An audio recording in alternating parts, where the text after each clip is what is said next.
Kilo vermek basit. Sadece giren kalori, çıkan kalori, az ye, çok harca. Bu kadar. Yok ya, ciddi misin? Nasıl oldu da benim aklıma gelmedi bu saate kadar? Senelerdir ben kilo vermeye çalışıyorum. Hiç az yemek aklıma gelmemişti. Ben bunu söyleyen tiplere acayip kuruluyorum. Özellikle sosyal medyada falan az ye diyen tiplere böyle ekrandan çıkıp şöyle şırrak diye bir tane yapıştırmak istiyorum. Ama teknoloji daha oraya gelmedi. Saçmalığın daniskası. Yani şayet sadece kaloriler önemli olsaydı sizce ortalıkta daha fazla düzgün vücutlu insan olması gerekmez miydi? Kilo vermenin ya da ideal vücuda kavuşmanın daha kolay olması gerekmez miydi? Neden herkes aldığı kalorilere, harcadığı kalorilere o kadar dikkat ettiği halde bir türlü ideal vücuduna ulaşamıyor? İnsanlar aptal mı? Kalori saymayı mı bilmiyorlar, beceremiyorlar? Yoksa yalancı mı diyorsunuz insanlara? Yalan mı konuşuyorlar size yedikleri konusunda ya da yaptıkları antrenman konusunda? Böyle bir şey yok. Böyle bir şey belki bir kısım insan için vardır bilemiyorum ama büyük bir kesim için bu böyle değil.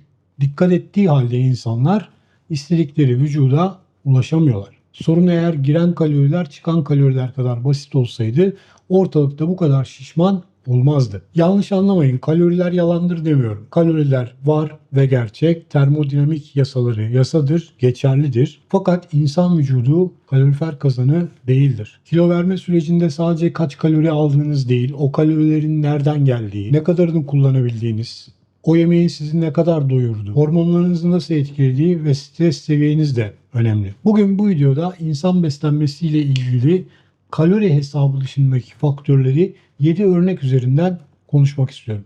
Bunlardan bazıları beni hayrete düşürdü. Bakalım siz en çok hangisine şaşıracaksınız? Hazırsanız başlıyoruz.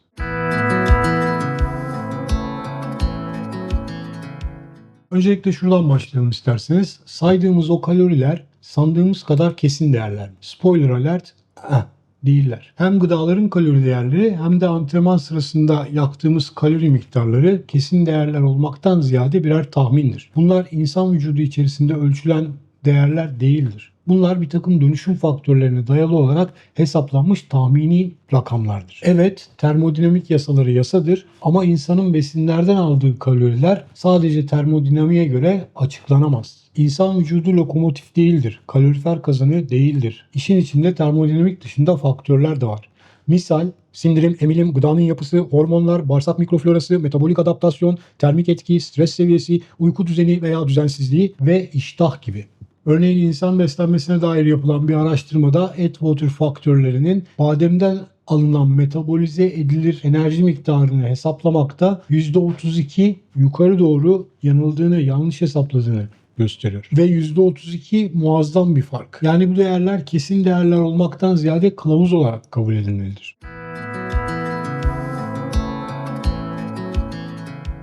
Kaloriler kesin bilgi değil, birer kılavuz dedik. Peki aynı kalori vücutta her zaman aynı etkiyi mi yapar?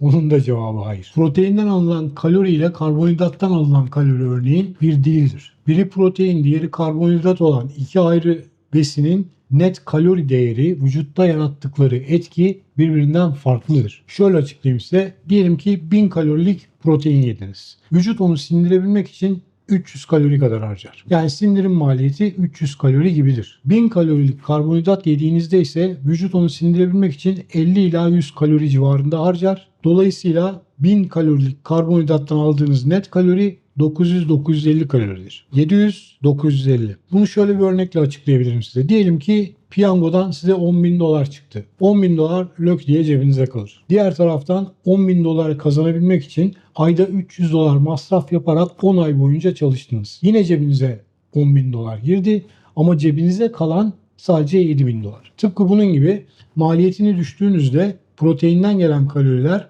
daha az net kaloriye tekabül eder. 1000 kalori için 700 gibi. Karbonhidrattan gelenlerse daha yüksek net kaloriye tekabül eder. 1000 kalori için 900-950 gibi. Yani gelen miktar aynı olsa da cebinize kalan miktar ya da vücudun net kullandığı kalori miktarı farklıdır.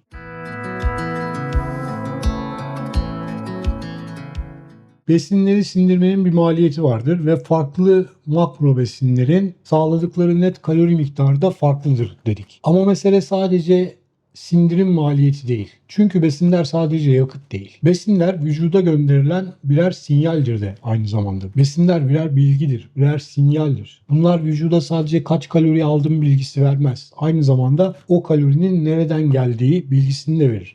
Ve vücut o bilgiye göre o kalorilerin ya da o besinlerin nerede ne şekilde kullanılacağına karar verir. Protein geldiğinde vücut amino asit alır. Bunları kas ve doku tamiri, hormon üretimi vesaire için kullanır. Şayet artanı varsa onu da enerji için kullanabilir. Vücuda yağ geldiğinde vücut onu uzun süreli ve stabil enerji kaynağı olarak görür. Şayet fazla gelmişse depolaması da muhtemeldir. Vücuda karbonhidrat girdiğinde ise vücut hızlı enerji ve glikojen sinyali alır. Bu karbonhidratlı besin öncelikle vücutta glikoza çevrilir, enerji olarak kullanılır. Artanı varsa glikojene çevrilir, kaslarda ve karaciğerde depolanır.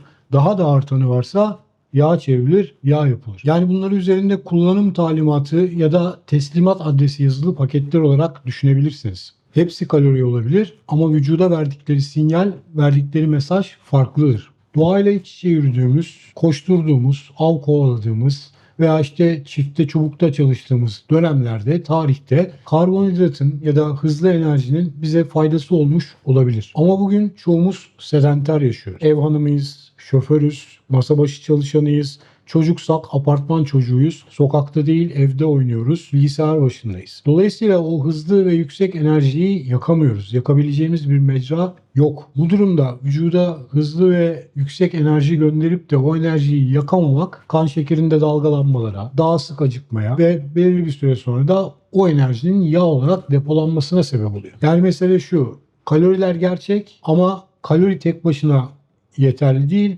Karbonhidrattan ve proteinden gelen aynı kalori vücutta aynı etkiye sahip değil.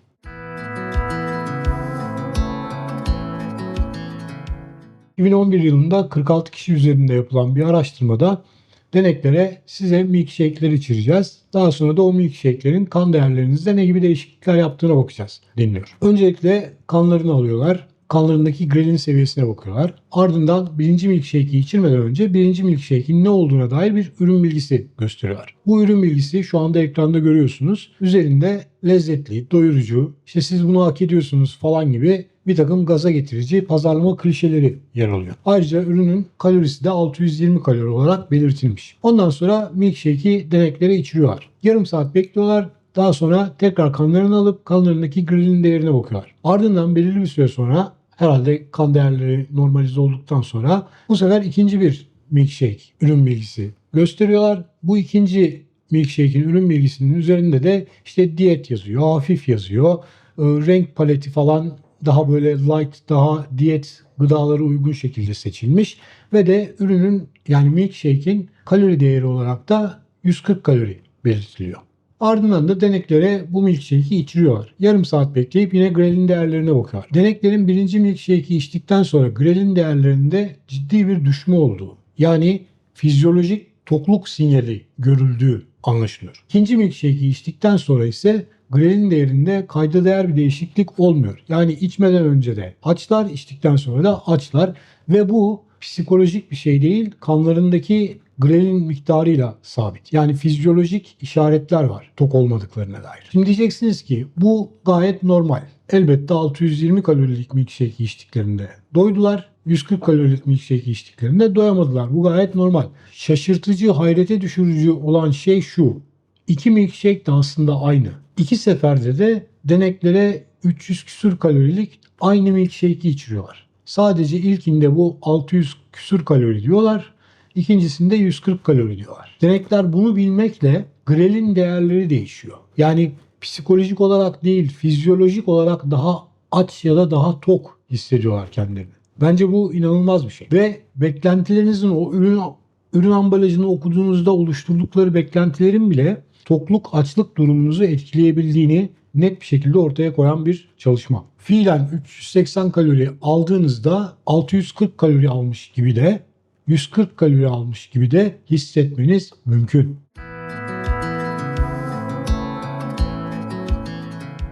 Peki ürün etiketinde yazan pazarlama bilgilerine bile böylesi tepki veren insan beyni acaba strese karşı nasıl tepki veriyor? Stres durumunda kortizol yükselir. Kortizol de yüksek kalorili ve çabuk sindirilebilen şeyler aşermemize sebep olur. Aslında bu bir savunma mekanizmasıdır. Tarih boyunca, evrimimiz boyunca stres hep hayati durumlarda duyduğumuz bir duygu. Günümüzde ise stres her yerde. Eskiden stres varsa hayati bir durum söz konusuydu. Ölüm kalım meselesi söz konusuydu. O yüzden vücudun yüksek kalorili ve çabuk sindirilebilen şeyler aşermesi gayet mantıklı hayatta kalma açısından, evrim açısından. Çünkü stres varsa arıza var demektir. Maraz çıkmış veya çıkmak üzere demektir. O durumda da enerjiye ihtiyacınız olacaktır. Ya topuklamak için ya da kapışmak için. Ama günümüzde stres her yerde ve hayati durumlarda değil her durumda stres duyuyoruz. Ve böylelikle aslında hayatta kalmamıza yarayan bu mekanizma birdenbire aleyhimize çalışmaya başlıyor. Aksıyor, şaşıyor, beklenmedik bir sonuç vermiş oluyor. Ve böylelikle karbonhidrata ihtiyacımız olmadığı halde karbonhidrat aşırıyoruz, karbonhidrat yiyoruz. İşte antrenman sadece kalori yaktırması bakımından değil, stres seviyesini düzelterek kortizolün düşmesine sebep olması nedeniyle de önemli. Yani yorumlarda bir arkadaş sporu abarttığınızı düşünüyorum demiş. O şahsi görüşünüzdür, saygı duyarım ama ben öyle düşünmüyorum. Ben kararında yaptığımı düşünüyorum. Spor kararında yapıldığında, abartılmadığında kortizolü düşürür, stresi düşürür ve böylelikle de yaşam kalitesini arttırmanın yanı sıra kilo verme ve vücudun şekle girmesi konusundaki hedeflere ulaşmanızı da kolaylaştırır. Akşam tatlıya atıştırmalığa sarıyorum. Acaba ben iradesiz miyim diye düşünüyorsanız sorun o kadar basit değil. Konu iradesizlik değil. Konu çoğu zaman sinir sisteminizin alarmda olması, dolayısıyla kortizol seviyenizin yüksek olması ve bu nedenle de yüksek kalorili ve çabuk kana karışan şeyler aşeriyor olmanızdan kaynaklanıyor. Spor yapmalı, hobi edinmeli, stresi yönetmelisiniz.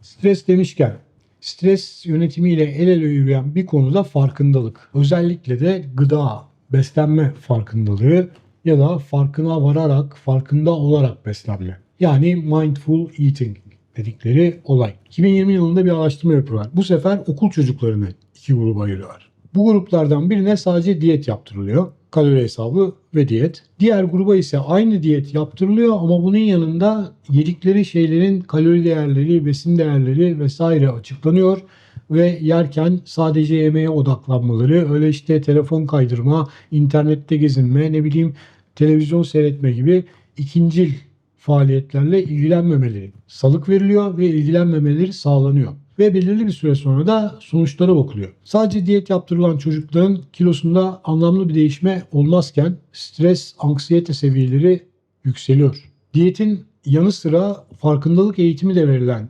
çocuklarda ise stres seviyeleri düşüyor, anksiyete düşüyor. Buna bağlı olarak kortizol seviyesi düşüyor. Bu çocuklar kilo veriyorlar, vücutları şekle giriyor. Bu araştırma da farkındalığın yani ne yiyip ne içtiğine dikkat etmenin bile kilo verme üzerinde etkisi olduğunu gösteriyor.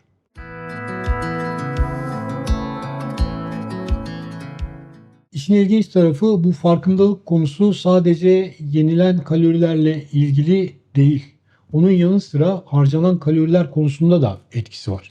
2007 yılında yapılan bir araştırmada hali hazırda otelde kat hizmetlisi olarak çalışmakta olan 84 kat görevlisi üzerinde inceleme yapıyorlar. Bu 84 kat görevlisini yine iki gruba ayırıyorlar. Gruplardan bir tanesi kontrol grubu. Bunlarla ilgili hiçbir şey yapmıyorlar. Diğer gruba ise günlük bazda yer süpürmek, toz almak, banyo temizlemek, yatak değiştirmek gibi günlük bazda yaptıkları aktivitelerin aslında spor olduğu, bunların her birisinin belirli kaloriler yaktırdığı ve ne kadar kalori yaktırdığı bu kişilere anlatılıyor. Bunun dışında başka hiçbir şey yapılmıyor ve bunları tekrar salıyorlar işlerini yapsınlar diye ve belirli süre sonra da bakıyorlar. Hiçbir müdahalede bulunmayan kontrol grubunun kilosunda vesairesinde hiçbir değişim olmuyor. Farkındalık eğitimi verilen bu gruptakilerin ise stres, anksiyete seviyeleri düşüyor, kiloları düşüyor, bel çevreleri inceliyor. Daha da önemlisi tansiyonları falan düzeliyor. Bu kişiler sadece yaptıklarının spor olduğunun bilincine varmayla daha sağlıklı bir yöne doğru gitmeye başlıyorlar. Özetle hareket farkındalığı bile sinyal.